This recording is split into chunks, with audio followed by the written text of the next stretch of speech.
As the world continues to learn about the Omicron variant of coronavirus, our local hospitals are preparing for potential future surges. I'm Chris Warner. We'll tell you what they've learned from the past and what they're doing to prepare for the future.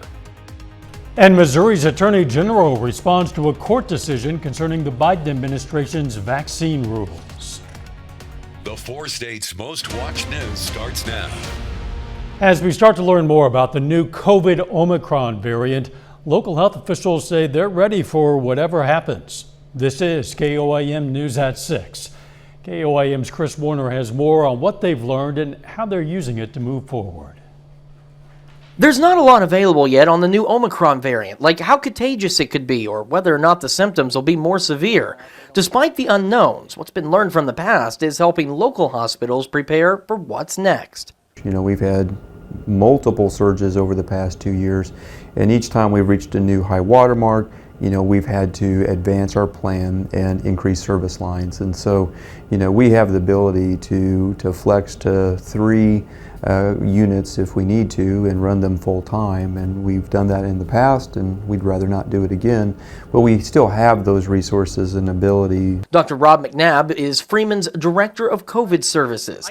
He spent time ensuring the hospital is ready to treat the next potential wave of COVID patients. Our supply lines have been built up to be much more robust as far as protective items for patient care. While current inpatient COVID numbers at the hospital are low, Dr. McNabb says they won't be letting their guard down now or in the future. I feel like we have incredibly increased our reserve to be able to flex as we need to deal with any further surges. We reached out to Mercy Hospital in Joplin as well, who told us in a statement that, quote, "At this point, we are well equipped to care for everyone who needs us, whether for COVID-19 or any other illness." As for Freeman, they're taking what they've learned and applying it to the future of the hospital. We're about to go into a growth phase here at Freeman, looking at big structural changes, and part of that design is wrapped around needing to have reverse isolation and a respiratory isolation ward. I don't see where we will not need those resources into the future. In Joplin, Chris Warner, KOAM News. Dr. McNabb says he wants to continue to urge everyone who can get vaccinated to do so. And he says if you're eligible for a booster, you should get it as soon as possible to stay ahead of the virus. A federal judge in Missouri is blocking the White House's vaccine mandate on some healthcare workers in nearly a dozen states. The judge issued the order today after attorneys general from 10 states filed lawsuits against the requirement. Missouri's Attorney General's office was the first to file a suit. The real healthcare workers, the real patients, the real hardworking Americans who just want to live their lives without government overreach, these mandates sound like a good idea. But here in flyover country, we've had enough. Today's order covers only certain healthcare staff and providers that participate in Medicare and Medicaid in the 10 states that brought the case. Under the mandate, the workers have until December 6th to receive their first dose of a COVID-19 vaccine. Checking in with Doug Heddy. Pretty nice day out there, Doug. Yeah, it actually turned out to be a really good Monday for us today. Temperatures not bad as we did go into the mid-60s for afternoon highs, and we had quite a bit of sunshine across the region. Just a few mid and upper level clouds have been streaming through, but besides that, not much going on. We got a wave passing through the Great Lakes, which is kind of dragging a very weak cold front eventually through our area later on tonight, but temperatures still pretty good. It's dark out, of course. We're into the mid to upper 50s. And our southerly winds will keep our temperatures up just a little bit as we go through the evening hours, and then eventually later on tonight we'll drop back into lower 40s. We're going to slide through the 50s into the 40s by midnight, and then we'll bottom out lower 40s for overnight lows. We are really going to warm up a little bit more later on this work week. We're going to look at that here in just a bit. Catch you then. Thanks, Doug. Joplin police arrest a man suspected of arson. The fire happened at 1101 South Sargent in Joplin. Police say the suspect, Kerry Long, broke into the home, stole property, and then set the house on fire. He was arrested on active warrants and is facing charges connected to the fire. Missouri officials want to continue having a private company handle calls about jobless benefits in the state, even though the unemployment rate has returned to pre-pandemic levels.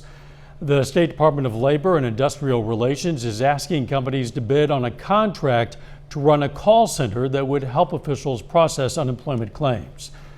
California company called Protivita has been handling those duties since October of 2020 and has been paid $18 million. The unemployment rate in Missouri reached as high as 12.5% in April of 2020. Currently, it's down to 3.7%, which is equal to the rate in March of 2020 before the pandemic began. Kansas Governor Laura Kelly has appointed a former Topeka hospital executive as the new secretary of the Kansas Department of Health and Environment. Janet Stanek has been most recently director of the State Employee Health Benefits Program. She replaces Dr. Lee Norman, who announced his resignation on November 19th. He'd been the health department's top administrator since Kelly took office in January of 2019. Kelly's office says in a news release that Stanek has held healthcare leadership positions in Pennsylvania, New York, and Kansas.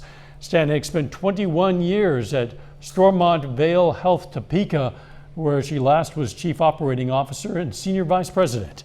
Stanek will serve as acting secretary until the Senate confirms her appointment. More low-income families are eligible for assistance with their heating bills. The federally funded Low-Income Home Energy Assistance Program has doubled the income cap and benefit amount for people to receive assistance. In Missouri, the Spire Gas Company is partnering with community action agencies to help customers sign up for that program. The energy provider is hosting in-person sessions and interactive webinars to help guide customers through the application process. The next webinar is this coming Thursday, 11 a.m. You can find more information at KOAMnewsnow.com. Still ahead, it's finals week at area colleges. We'll see how Missouri Southern's helping its students to chill out a bit. And a Southeast Kansas teacher is celebrating a big birthday. It's finals week at area colleges, a tough time for students that Missouri Southern's trying to make at least a bit easier with relaxation kits. The kits contain bubble wrap, candy, paper to color on, and a stress ball, all aimed at giving students something else to focus on instead of the stress of finals week. So we take mental health very seriously here at Missouri Southern, and we try and help students be preemptive about that. So before the real stress hits, if we can do something to help put them in a better place before something like finals, that's exactly what we're trying to do. Missouri Southern has a number of events planned to close out the semester, including Stuff a Lion at the Billingsley Student Center and a jazz orchestra concert at Corley Auditorium. An Altamont, Kansas teacher is celebrating a birthday, and it's a pretty big one. Birthday number 90 for Robert Pierce. Of course, a birthday like that calls for a special event, and that's just what happened today. At an assembly, the students and staff serenaded Mr. Pierce with a likely loud rendition of Happy Birthday. Mr. Pierce also learned that a new greenhouse would be named in his honor. There was, of course, cake and speakers. Happy birthday, Mr. Pierce. The Missouri Governor's Mansion is now Christmas ready. This week, the governor received his large Christmas tree. Came over the weekend. It's a 30-foot Norway spruce for all you tree lovers out there. Later, after earning all conference honors, a Pitt State gorilla announces he's going after a much bigger prize. Plus, temperatures continue to stay mild over the next few days. We're going to look at that coming up.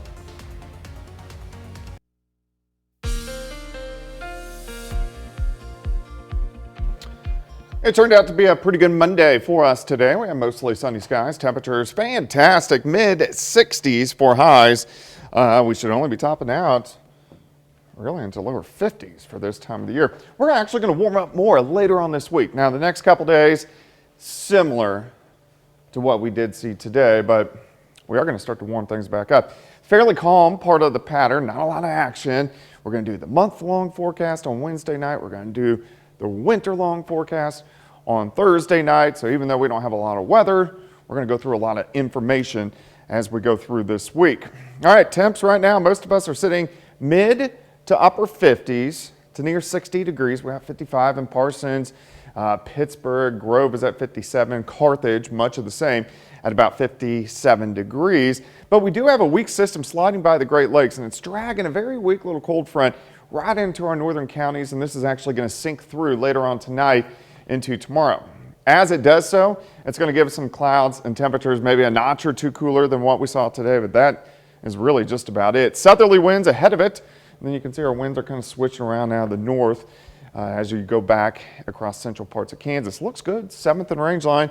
We are dry, 57, clear skies. Humidity is at about 51%. Through the evening hours, we'll slide back through the 50s, 40s, and then we'll bottom out into lower 40s for overnight lows for us tonight. It's clear, nothing going on here, just a few mid and upper level clouds. Here's that weak wave across the Great Lakes, which is dragging some snow across parts of Wisconsin and Michigan, and then that front kind of trails back, but it doesn't have any moisture to work with, so we are staying dry. Really what's been dominating our weather is we have this big dome of high pressure. So any storm systems have to drop over the ridge and then drop in, so they really don't get any Gulf of Mexico moisture. So until that high breaks down, we're not going to see a lot of changes, and we're really not going to see it break down for about another week or so. For us tonight, we're going to have southerly winds. We'll drop back lower 40s. As we go through the daytime hours tomorrow, we are going to get some clouds with this next wave. We'll have a northeasterly wind. I still think we'll go into low to mid 60s for highs, maybe a few degrees cooler than what we saw today. 42 to start, 59 by noon, high temp of 64, northeasterly wind, kind of light at about 5 to 10. With it, we're going to get a random sprinkle, maybe a quick little shower. Most of you will stay dry. Partly cloudy skies continue tomorrow night. We drop back lower 40s once again. Let's move into Wednesday. Wednesday looks pretty good. We get southerly winds back, quite a bit of sunshine, mid 60s for highs. So really today, tomorrow, and Wednesday, temperatures pretty consistent. Then by Thursday into Friday, here come the 70s. We get into the 70s on Thursday afternoon, on Friday afternoon. Then another storm system this weekend will start to move in, and this will give us chances for showers by the time we head into Saturday, and also cool us right back down.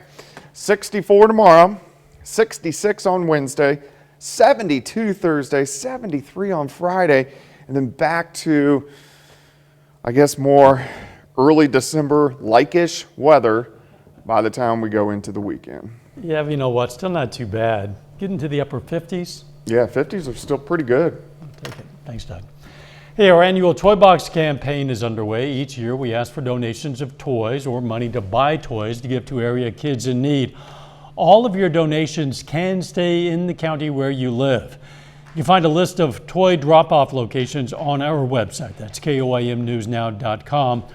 Or you can make a financial donation by phone during our TOYBOX Tuesday telethons. The first one is going to be tomorrow on our noon, 5 p.m. and 6 p.m. news. Hope you'll join us. Coming up in sports, a Pitt State football standout plans to declare for the NFL draft. And the CJ Classic begins this afternoon at Carl Junction High School. Jacob Leonard has that and more next.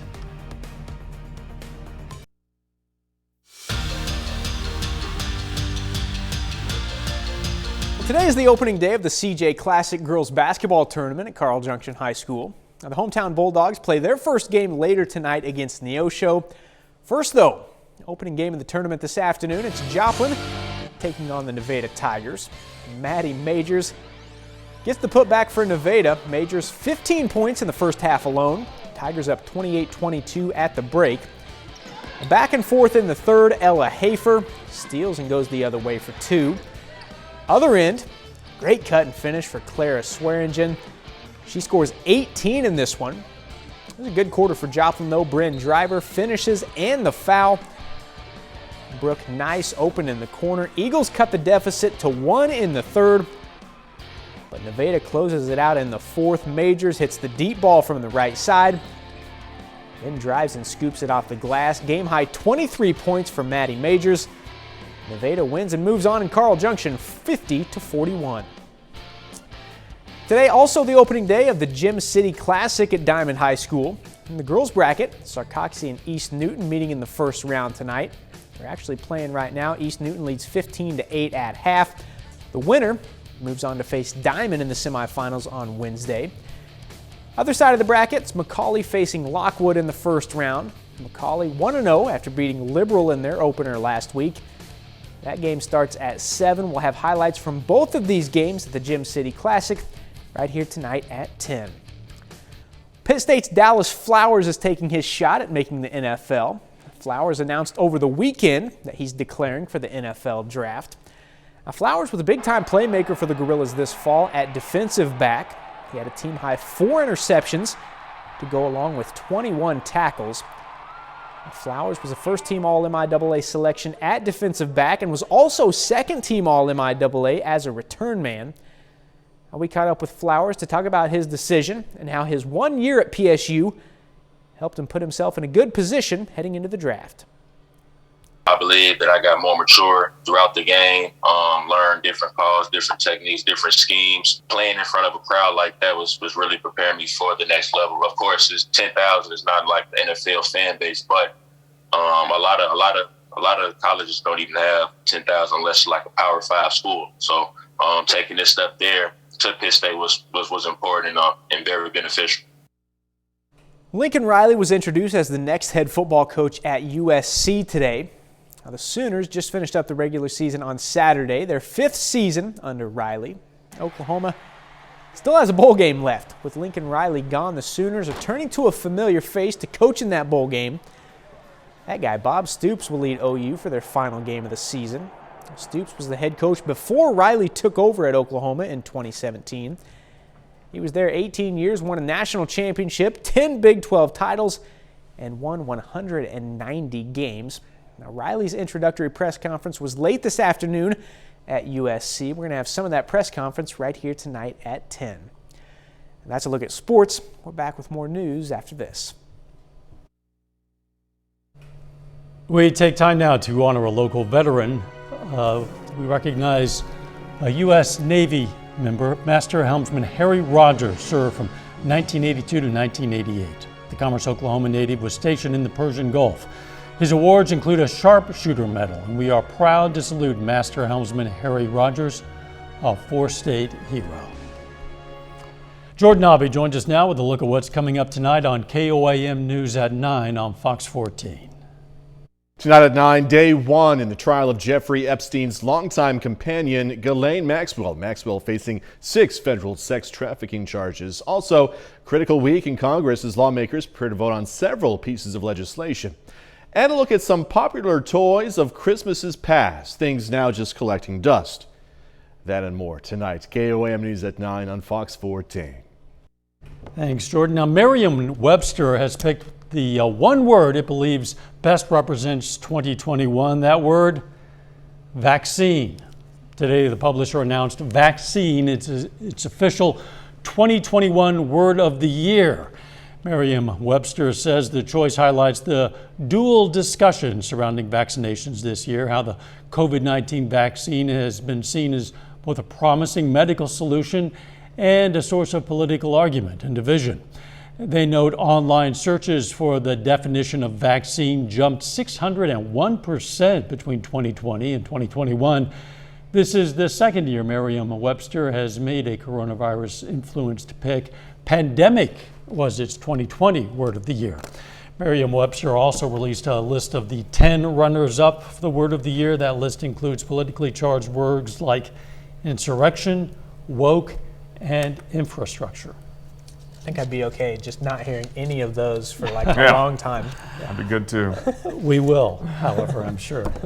The weather looking pretty nice. Yeah, lower 40s for us tonight. We are going to get some clouds, a random sprinkle tomorrow, 64. Final sports We'll night. have more on the CJ Girls Classic right here tonight at 10. Thanks for joining us. We'll see you here at 10. Let's make it a great evening.